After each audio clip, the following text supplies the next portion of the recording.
آقا چی کار داریم؟ جلو نیا، میخوام خودمو پرت کنم تو دریاچه. شنا بلدی؟ بیفتی غرق میشی یا؟ سعی نکن جلومو بگیری که واسه خیلی بد میشه. یه نگاه من بنداز، از این بدتر هم میشه. از سر و وضعت معلومه که آدم حسابی هستی. بودم ولی برشکسته شدم. الان یه آدمیم که همه چیزش از دست داده.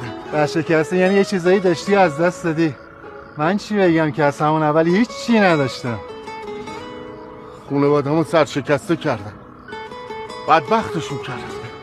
تو باز یه زن و بچه داری، من که یاد خواست همیشه. خونم رفت، زندگیم رفت، کتاب فروشیم رفت. داداش اینا رو هم داشتی؟ من که اصلا اون اول فقط همین گونی رو داشتم. امروز دیگه نامه نوشتم، اومدم کارو یه سره کنم. بابا دمت کرد. سوادم داری؟ آقا میخوای شما بیای